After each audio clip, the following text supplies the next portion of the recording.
Movie की starting में हम 8 साल के एक बच्चे को देखते हैं जो कि काफी डरा हुआ रहता था। उसे कोई चीज परेशान करती थी और वो हमेशा सहमा हुआ रहता था। वो 8 साल का था। उसके पेरेंट्स भी इस बात को लेके काफी परेशान थे। तो वो एक दिन अपने घर में कुछ एक्सोर्सिस्ट को बुलाते हैं, जिनमें एक कपल होता है और चर्च के फादर। उस छोटे बच्चे का नाम डेविड होता है। उसकी एक बहन भी होती है और इस वक्त इनके घर उसकी बहन का दोस्त भी था। उसकी डेविड के साथ काफी अच्छी फ्रेंडशिप थी, तो वो डेविड को सुलाने ले जाता है। अब डेविड की बहन का दोस्त उसे लेटा कर वहाँ से चला जाता है, लेकिन डेविड को फील होता है कि जैसे कोई उसका रूम खोलने की कोशिश कर रहा है। तो डेविड जाकर वॉशरूम में छुप जाता है, लेकिन वहाँ पर उसको लगता है कि कोई उसे देख रहा है। उसे वहाँ पर कई ज्यादा हाथ भी नजर आते हैं और बाथ टब में खून आने लगता है। वो काफी ज्यादा डर जाता है और चिल्लाने लगता है। उसकी आवाज सुन के सारे फैमिली मेंबर्स ऊपर आ जाते हैं, लेकिन यहाँ डेविड जो कि 8 साल का बच्चा था काफी ज्यादा गुस्से में आ चुका था और आउट ऑफ कंट्रोल हो चुका था। वो अपने ही डैड की टांग पर स्टैब कर देता है। अब मेल एक्सोर्सिस्ट उसे उठाकर नीचे लेकर आ रहा होता है, लेकिन अपने नाखूनों से वो दीवार पर स्क्रैच करता जा रहा था। यानी ऐसे लग रहा था जैसे उसे किसी ने पोजेस कर लिया हो। उसे लाकर नीचे डाइनिंग टेबल पर लिटा दिया जाता है और फादर उसके ऊपर कुछ स्पेल्स पढ़ने लगते हैं। वो लोग उसे कंट्रोल में लाने की कोशिश कर रहे थे, लेकिन इसी दौरान डेविड के मुंह से झाग आने लगती है और वो काफी ज्यादा स्ट्रॉन्ग होकर अपने आप को छुड़ा लेता है। इसी के साथ वहाँ पे बहुत बुरा तूफान आने लगता है। घर की चीजें टूटने लगती है और फादर भी गिर जाते हैं। दोनों एक्सोर्सिस्ट ने उसे काफी मजबूती से पकड़ा हुआ था, लेकिन वो खुद को छुड़ाने की कोशिश में था। वो खुद की बॉडी को काफी अजीब तरीके से फोल्ड करने लगता है, जो कि देखने में बहुत खौफनाक है। उसको ऐसी हालत में देख के उसकी बहन का दोस्त उसके पास जाता है और उसे पकड़ के कहता है कि तुम जो कोई भी हो, इस मासूम बच्चे की बॉडी को छोड़कर मेरे अंदर आ जाओ। यानी वो वाकई डेविड से बहुत प्यार करता था। और उसके कहते साथ ही डेविड की आंखें नॉर्मल होने लगती हैं और जो भी डीमन उसके अंदर था या कोई स्पिरिट, वो डेविड की बहन के दोस्त के अंदर आ जाती हैं और अब उसकी हालत खराब होने लगती है। दूसरी तरफ जब डेविड पोसेस था तो उसने मेल एक्सोर्सिस्ट पर भी बहुत बुरा हमला किया था और अब उसकी तबीयत भी काफी बिगड़ चुकी थी और उसे हॉस्पिटल ले जाया गया था। डॉक्टर्स उसकी वाइफ को बताते हैं कि इसे बहुत बुरा हार्ट अटैक हुआ है। इसी चीज ने इसे पूरी तरह से डरा दिया है। वो सब उसके लिए प्रे करने लगते हैं। दूसरी तरफ हम डेविड की बहन के दोस्त को देखते हैं, जो कि अब बिल्कुल नॉर्मल हो चुका था और अपनी दोस्त के साथ काम करवा रहा था। लेकिन जैसे ही वो घर के अंदर आता है तो देखता है कि किसी दीवार में एक होल हुआ है। वो उसके अंदर देखता है तो उसे कोई घोस्ट नजर आता है जो उस पर अटैक करने की कोशिश कर रहा होता है, लेकिन वो खुद को बचा लेता है। लेकिन असल में ये उससे बचा हुआ नहीं था, क्योंकि वाकई वो सोल डेविड की बॉडी छोड़कर इसके अंदर आ चुकी थी और अब वो जल्द ही इसकी बॉडी को बिगाड़ने वाली थी, पूरी तरह से अपने कंट्रोल में करने वाली थी। वो फौरन वहाँ से बाहर निकल आता है और अब वो दरख्त पर बैठकर चेन सॉ की मदद से दरख्त को काट रहा होता है, लेकिन चेन सॉ स्टार्ट ही नहीं हो रही होती।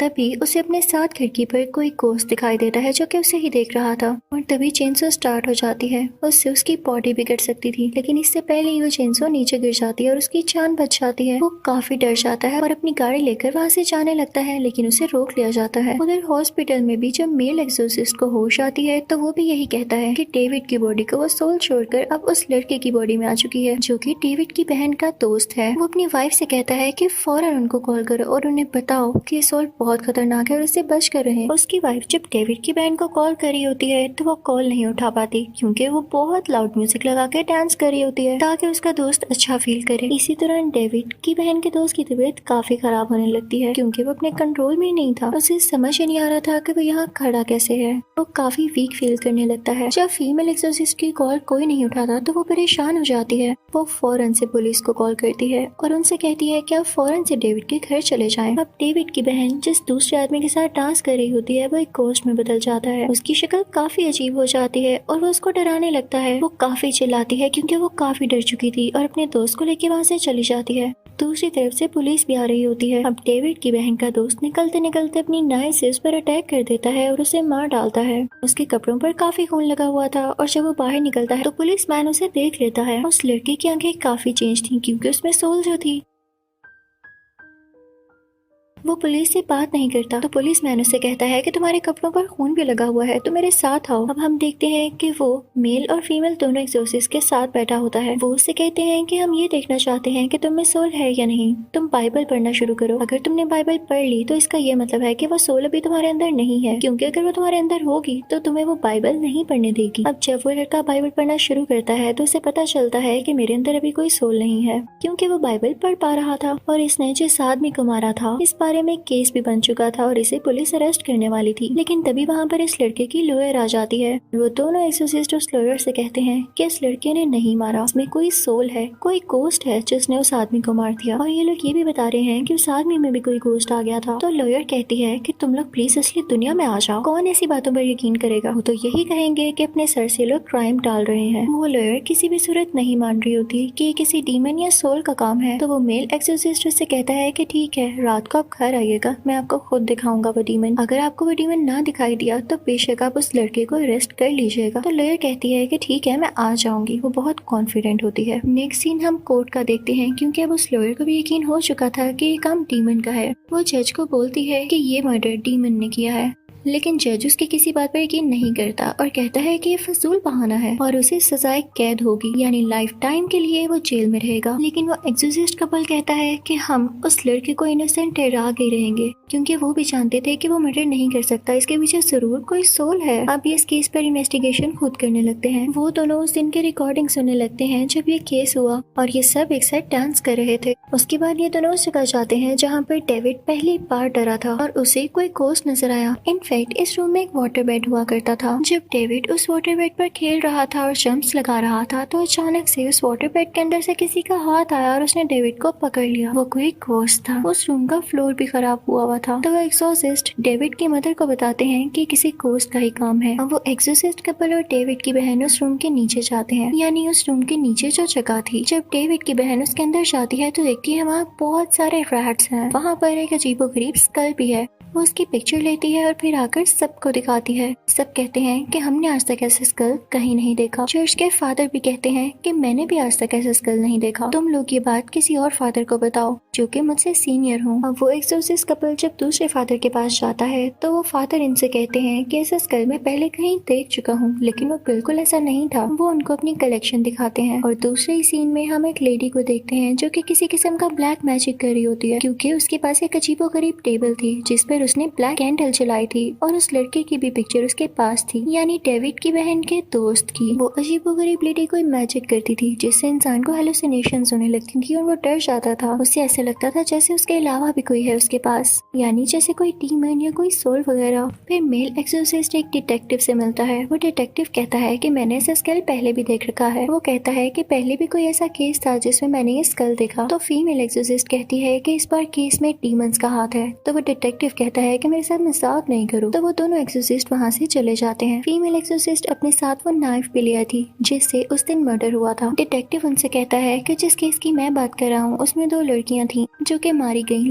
लेकिन उनमें से एक की ही बॉडी मिली। अब वो तीनों मिलकर उस जगह पर जाते हैं जहाँ पर ये सब कुछ हुआ। फीमेल एक्सोर्सिस्ट पास में चली जाती है। वो दोनों फ्रेंड्स थीं और उनमें से एक फ्रेंड ने ही अपनी दूसरी फ्रेंड का मर्डर कर दिया था, क्योंकि उसके अंदर डीमन आ चुका था। और जिस फ्रेंड ने मर्डर किया था, फीमेल एक्सोर्सिस्ट बिल्कुल उसकी तरह एक्ट कर रही थी, क्योंकि वो सारी चीजों को रिवाइज कर रही थी। फीमेल एक्सोर्सिस्ट भागने लगती है, लेकिन भागते भागते वो बिल्कुल किनारे पे पहुंच चुकी थी और नीचे पानी ही पानी था। वो वहाँ पर फौरन से रुक जाती है, लेकिन तभी नीचे से कोई क्रीपी सा हाथ आता है और उसे खींचने लगता है। लेकिन तभी वहाँ पर उसका हस्बैंड आकर उसे बचा लेता है। वो फीमेल एक्सोर्सिस्ट अपनी सेंसेस में आ चुकी थी, तो वो अपने हस्बैंड से कहती है कि जिस लड़की की बॉडी नहीं मिल रही वो इसी रिवर के अंदर है। अब उस लड़की की बॉडी को निकाल लिया जाता है, यानी ये मसला भी सॉल्व हुआ। जो उसकी बॉडी नहीं मिल रही थी, उस फीमेल एक्सोर्सिस्ट के पास काफी अच्छी एबिलिटीज थी। अब ये दोनों हॉस्पिटल आते हैं। उस लड़की की डेड बॉडी भी वहीं पर थी। तो फीमेल एक्सोर्सिस्ट उसके पास जाती है और उसका हाथ पकड़ती है, ये पता लगाने के लिए कि ये सब कैसे हुआ। और तभी उसे अपने सामने एक केव दिखाई देती है जो कि काफी डार्क थी। वो उसके अंदर जाने लगती है, उसे सारा काले जादू का सेटअप नजर आता है और वहाँ पर कोई औरत थी जो कि काला जादू कर रही थी। डेविड की बहन के दोस्त पर ही फीमेल एक्सोर्सिस्ट उसका फेस भी देख लेती है। वो काफी अजीब थी। वो उससे कहती है कि तुम ये क्या कर रही हो, लेकिन इससे पहले कि वो औरत कोई जवाब देती, रियल वर्ल्ड में कोई डेड बॉडी उस औरत पर यानी फीमेल एक्सोर्सिस्ट पर अटैक करने आ रही होती है। तो उसका हस्बैंड उसे कहता है कि छोड़ दो उसका हाथ, अपनी इमेजिनेशन बंद कर दो। और फीमेल एक्सोर्सिस्ट को ऐसा करना पड़ता है। फिर उस मेल एक्सोर्सिस्ट को एक बुक मिलती है जो कि उनके जूनियर ने उन्हें दी थी। उसके अंदर लिखा हुआ था कि कैसे ब्लैक मैजिक ये सब कर रहे हैं और उन विचेस या उन औरतों को कैसे मारा जा सकता है जो कि ब्लैक मैजिक करते हैं। वो एक्सोर्सिस्ट उनको पढ़ने लगता है। तभी उसे एक विजन आता है कि कोई गोस्ट और वही डेड बॉडी उस पर अटैक करने वाले हैं। उसके हाथ में नाइफ होती है और वो वापस से उन पर अटैक करने लगता है कि तभी उसका हाथ उसका जूनियर पकड़ लेता है और कहता है कि आप अपनी वाइफ को मारने जा रहे थे। यानी उसको जो विजन्स आ रहे थे वो डीमंस ही दिला रहे थे कि वो अपनी वाइफ को मार डाले, क्योंकि उसकी वाइफ डीमंस के लिए बहुत बड़ा खतरा जो थी। अब वो फीमेल एक्सोसिस्ट उस सीनियर फादर से मिलने के लिए जाती है। वो सीनियर फादर उसे एक बुक दिखाते हैं जिसके ऊपर किसी बच्चे की पिक्चर लगी होती है। वो उसे बताते हैं कि ये एक विच है। तो वो फीमेल एक्सोसिस्ट उनसे कहती है कि आपने मुझे पहले क्यों नहीं बताया। तो वो कहते हैं क्योंकि ये मेरी बेटी है। फिर वो फादर उसे गार में ले जाते हैं, एक केव में जो कि वो पहले भी विजन में देख चुकी थी। और वहीं पर वो चुड़ैल भी होती है जो कि ब्लैक मैजिक कर रही थी और यही फादर की बेटी थी। तभी अचानक से हम देखते हैं कि वो विच ऊपर आती है और अपने फादर को ही मार डालती है। ये उस फीमेल एक्सोसिस्ट के पास अच्छा मौका था, क्योंकि उसके सामने वो टेबल था जिसपे ये औरत ब्लैक मैजिक किया करती थी। ये फीमेल एक्सोसिस्ट उस टेबल को गिराने के लिए जाती है, लेकिन वो टेबल इतना भारी होता है कि उसे गिरा नहीं पाती। वो इतनी ही देर में वो विच आकर भी उस पर अटैक करने लगती है और वो अपनी जान बचाने लगती है। तभी उसका हस्बैंड यानी वो मेल एक्सोसिस्ट भी आ जाता है और अपनी वाइफ को फील करके उसे पता चल जाता है कि वो इस वक्त कहाँ पे है। वो बेसमेंट का दरवाजा तोड़ने लगता है।